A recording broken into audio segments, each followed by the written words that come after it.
देवराज की माता शिवालय जाती है, आराधना करती है, साधना करती है, पूजन करती है, अर्चना करती है।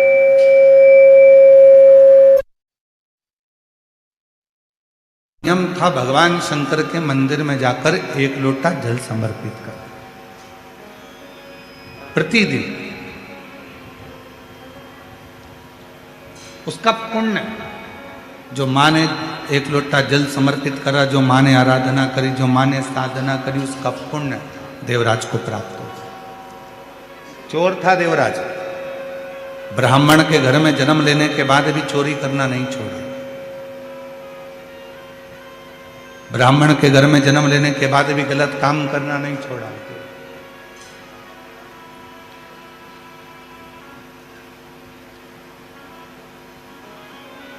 ना चोरी करना छोड़ रहा है देवराज, ना बेकार कर्म करना छोड़ रहा। पर एक माता का करा गया पुण्य कितना काम आता है, जरा विचार करो। दादाजी ने जो पुण्य करा वो भी पोते को प्राप्त होता है, और पिताजी जी ने जो पुण्य करा वो भी बेटे को प्राप्त होता है। दादी ने जो पुण्य करा वो भी पोते को प्राप्त होता है, और माँ ने जो पुण्य करा वो भी बेटे को प्राप्त होता है।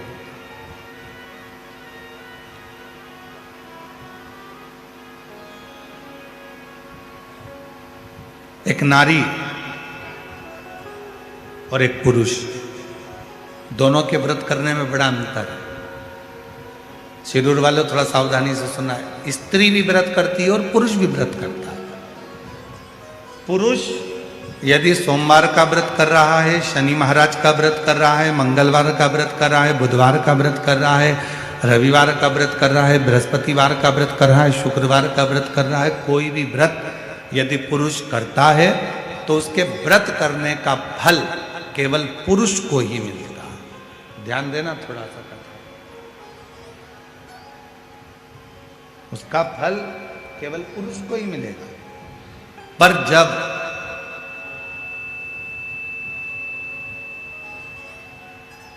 एक स्त्री अगर कोई व्रत करती है तो उसका फल केवल स्त्री को नहीं मिलता, उसके पति को भी मिलता है, उसके पिता को भी मिलता है, उसके ससुर को भी मिलता है, उसके भाई को भी मिलता है।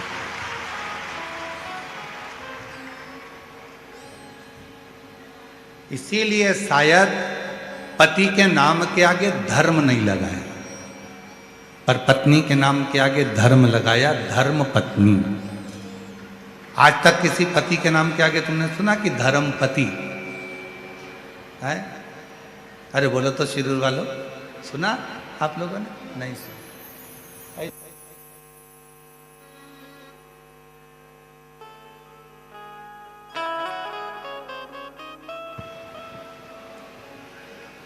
केवल पति अगर सोमवार का व्रत करेगा तो उसको खुद को उसका फल मिलेगा। पति यदि प्रदोष का व्रत करेगा तो उसको खुद को फल मिलेगा। पति अगर मंगलवार का व्रत कर रहा है तो उसको खुद का फल मिलेगा। पर एक स्त्री, एक नारी जब कोई व्रत करती है तो उसका फल केवल उसको अकेले को नहीं मिलता, वो अपने मायके की भी 7 पीढ़ी और ससुराल की भी 7 पीढ़ी को पार सब। इसीलिए इनको कहते हैं धर्म पत्नी।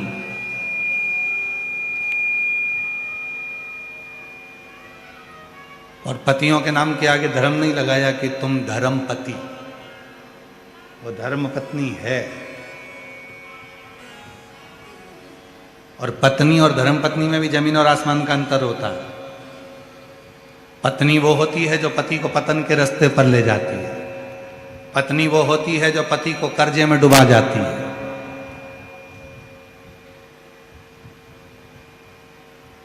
हो सकता है हमारी बात का किसी किसी को बुरा भी लग जाए। पहले शादी होती थी तो लड़की की मुंह दिखाई होती थी तो उसमें पैसा मिलता था। बोलो सही है कि गलत है? पहले मुंह दिखाई में पैसा देना पड़ता था। आज का जमाना ऐसा खड़ा हो गया कि मुंह छुड़ाई का पैसा देना पड़ता है। पहले मुंह दिखाई का देते थे,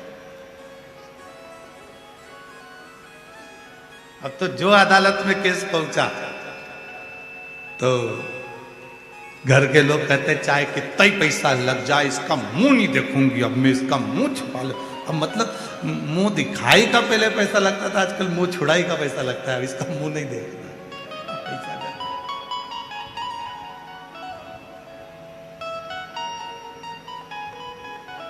तो पत्नी वो होती है जो पतन के रास्ते ले जाए, पत्नी वो होती है जो पति को कर्जे में डुबा दे। नहीं मुझे तो ये चाहिए ही चाहिए, कहीं से भी लाके दो, कुछ भी करो पर मुझे लाकर दो। पत्नी पत्नी वो होती है जो पति को सिनेमा घर तक ले जाए। पत्नी वो होती है जो पति को खंडाला तक ले जाए।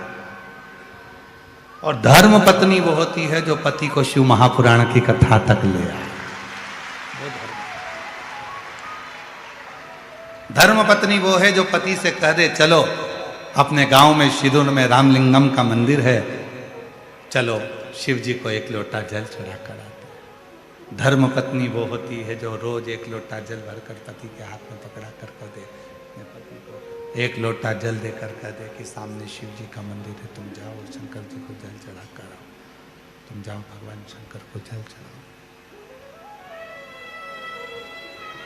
धर्म पत्नी वो होती है जो पति को सतमार्ग की ओर लेकर जाए, सतमार्ग की, वो धर्म पत्नी। बहुत अंतर है पत्नी में और धर्म पत्नी में, बहुत अंतर। और मेरी जीजियों निवेदन है, धर्म पत्नी बनने का एक तरीका और है। जितनी कथा आप शिरूर की पवित्र धरा पर सुनो, घर जाकर अपने पति को भी उस कथा को जरूर सुनाओ कि आज हमने शिव महापुराण की कथा में क्या सुना, क्या धारण किया।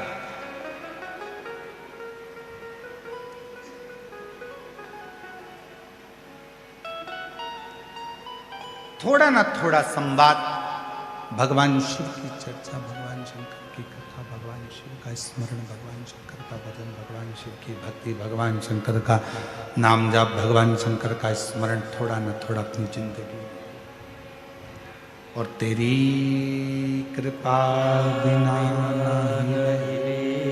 एक भी अणु लेते श्वास, तेरी कृपा से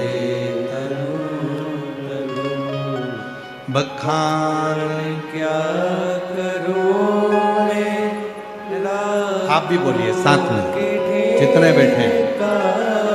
चपटी भभूत मेरे खजाना कुबेर का, हे गंगाधर मुक्ति ओंकार तू, भोले ओमकार तू, आयो शरण तिहारी शंभु कार कर तू। प्रतिदिन थोड़ा ना थोड़ा संवाद, थोड़ी ना थोड़ी कथा भगवान शंकर को ले जाकर सुनाइए।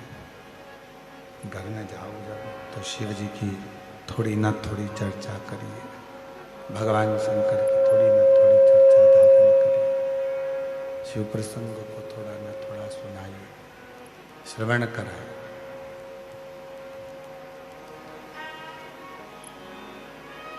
देवराज नाम के ब्राह्मण की जो मां थी, शिव की बड़ी भगत थी, शंकर की बड़ी उपासक थी। और यदि घर के बुजुर्ग, घर के बड़े शिव की आराधना करते आए हैं, शंकर भगवान की साधना करते आए हैं, तो याद रखना कि उसके घर के बच्चों का बाल बांका भी नहीं हो सकता जिसके बुजुर्ग शिव की साधना।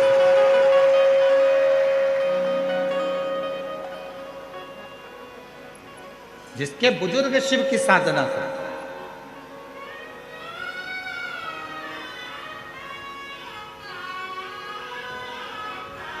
कल हमको मालूम पड़ा श्री प्रकाश जी के सुपुत्र चिरंजीवी आदित्य प्रकाश जी धाड़ीवाल जी हमारे साथ में जब पुणे से आए तो बड़ा सुंदर सुंदर प्रसंग वो अपने दादाजी का श्रवण करा रहे थे।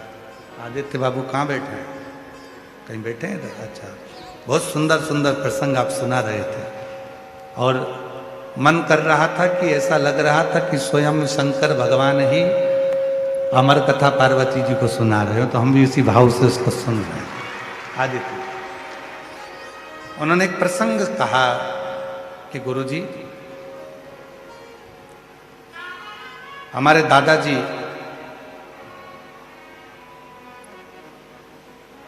व्रत करते थे सोमवार का और एक खड़ी शक्कर केवल प्रदोष काल में दिन भर व्रत रखते थे और प्रदोष काल में एक खड़ी शक्कर खाते थे और पूरा व्रत करते थे। तो हमने आदित्य जी से कहा कि ये उन्हीं की पुण्याई है जो आज आप शिव महापुराण की कथा को करवा रहे हैं। जो आपके पिताजी आज अगर शिव पुराण की कथा को करवा रहे हैं तो वो शिव भक्त, वो शिव भक्त।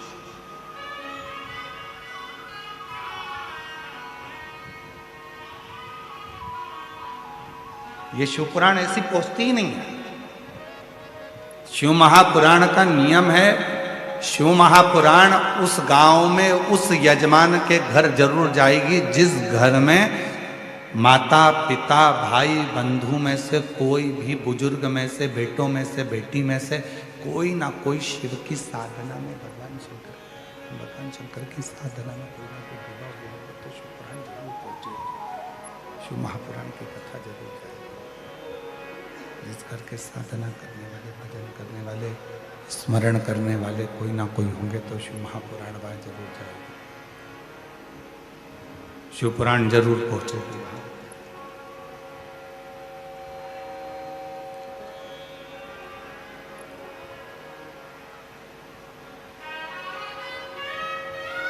जब हम संचेती परिवार में कथा करने के लिए गए तो वहाँ संचेती परिवार में हमको आश्चर्य हो रहा था कि ये परिवार सब जैन मत को मानने वाले हैं, जैन मत को जानने वाले हैं। फिर आखिर शिव महापुराण की कथा इनके परिवार में कैसे पहुंची? तब मालूम पड़ा विशाल जी के मुख से कि माता जी जो हैं वो शंकर की भक्त है, शिव की आराधना साधना करती, शिव की भक्ति करती। तब हमको लगा कि शिव महापुराण संचेती परिवार में क्यों पहुंचे। और आज श्री प्रकाश जी धाड़ीवाल जी के परिवार में यदि शिव महापुराण की कथा क्यों पहुंची तो उसका सबसे बड़ा मान है श्रीमान रसिकलाल जी, माणिक चंद जी धारीवाल जी शिव के परम भक्त थे, इसलिए कथा उनके परिवार में कहीं ना कहीं शिव भक्ति। कोई पिछले जन्म के अच्छे कर्म मुझे बाबा तेरा साथ दिया, कोई पिछले जन्म के अच्छे कर्म मुझे बाबा तेरा साथ दिया। जहाँ सारी दुनिया झुकती है, जहाँ सारी दुनिया झुकती है, मुझे वो आली दरबार मिला, दरबार मिला। कोई पिछले जन्म के अच्छे कर्म मुझे बाबा तेरा साथ मिला, कोई पिछले जन्म के अच्छे कर्म मुझे बाबा तेरा साथ मिला। तो कोई पूर्व के कर्म होता, कोई पूर्व का अच्छा कर्म होगा, कोई पूर्व का अच्छा कर्म होगा जिसके कारण बस आपको हमको ये शिव महापुराण की कथा श्रवण करने का सौभाग्य मिला होगा। पूर्व का कोई कर्म होगा।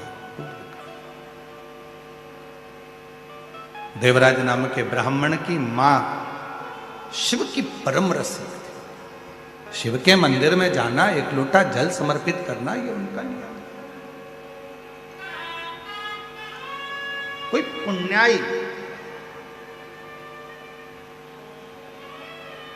और जितने कथा के पंडाल में बैठे हुए हैं, जितने आस्था चैनल पर कथा सुन रहे हैं, जितने सोशल मीडिया पर कथा सुन रहे हैं, जितनों के कानों में ये शिव महापुराण की कथा जा रही है, आपके भी पूर्व जन्म के कोई पुण्य आपके माता पिता के प्रबल रहे होंगे, जो आप शिव महापुराण की कथा में आकर।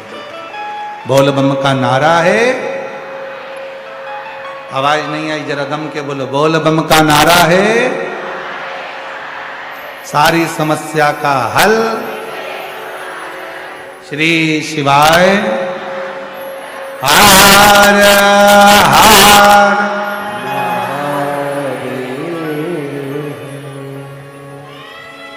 वही पूर्व का कर्म, कोई पूर्व के अच्छे कर्म, और कोई पूर्व के जब अच्छे कर्म होंगे तब शिव की कृपा से आप और हम यहाँ कथा का तत्व ग्रहण करने के लिए, भगवान शंकर की कथा को सुनने के लिए बैठे। कोई पूर्व का कर्म,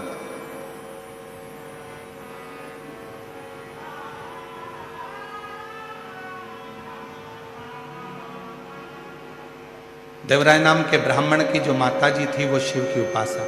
पर कई लोग कहते हैं इतना धर्मात्मा, जब देवराज ब्राह्मण की मां इतनी धर्मात्मा थी तो देवराज को भी धर्मात्मा होना था।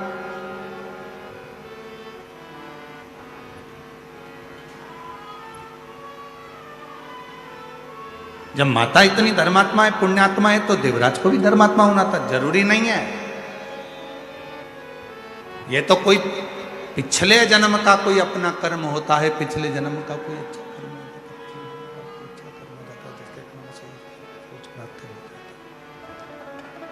कोई पिछले जन्म का अच्छा कर्म हो जाता है जिसके कारण बस कुछ अच्छे लोग मिल जाते हैं, जीवन अच्छा मिल जाता है, सत्कर्म करने का मौका मिल जाता है।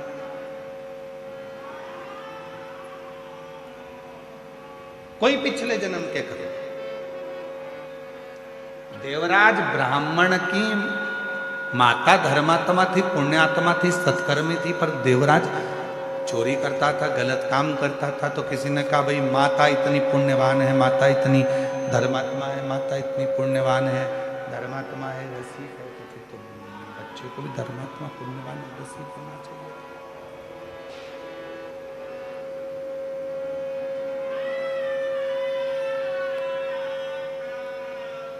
पर शिव कथा करें, भगवान शंकर का चरित्र करें, शिव महापुराण की कथा वर्णन करें,